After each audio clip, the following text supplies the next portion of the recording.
Bisous. Bonjour mon chien. Allez, viens, on va manger. Viens. Allez, viens. C'est les premiers êtres que vous bichonnez le matin. Alors, il y a d'abord mon mari et ensuite, il y a les animaux.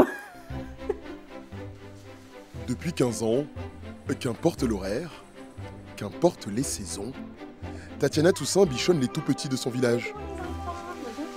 Cette quinquagénaire officie dans une maison d'assistante maternelle, basée dans le Saulnois. La précédente MAM sur la commune de Loudrefin a été fermée subitement.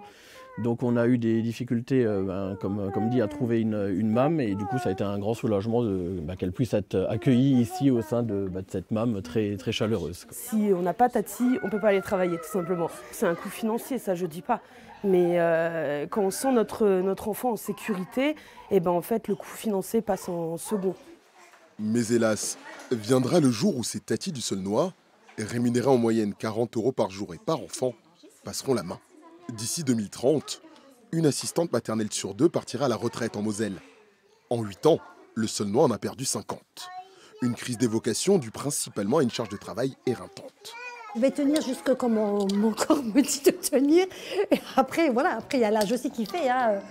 Je veux dire, parce que c'est pas évident, je veux dire, c'est quand même on les prend, on les porte, on les met dans la chaise, on les sort de la chaise, on les couche. Donc il y a le dos qui en prend un coup, il y a les jambes qui en prend un coup, je veux dire, voilà, on est aussi par terre. Hein. Une érosion mentale et physique, couplée parfois à des tensions avec les parents, notamment sur le plan financier.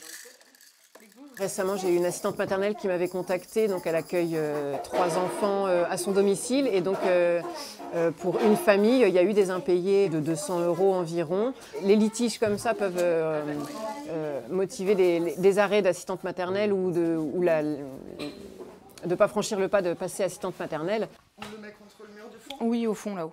Malgré toutes ces difficultés, Sandra Pollack et Lucie Rib ont fini par se lancer. Chercher le matelas. Après une carrière dans la distribution et le médical, ces deux amis ont investi 6 000 € pour s'offrir ce local de 200 mètres carrés. On va prendre la relève de celles qui sont à la retraite et qui sont complètes, parce qu'il y a toujours de nombreux appels pour faire garder leurs enfants. Donc on va juste prendre le relais pour qu'elles puissent partir à la retraite sereinement et que les enfants aient tous un mode de garde adapté. La première pensionnaire de la structure a déjà pris ses habitudes, dans un lieu pouvant accueillir jusqu'à 15 enfants dès mars prochain.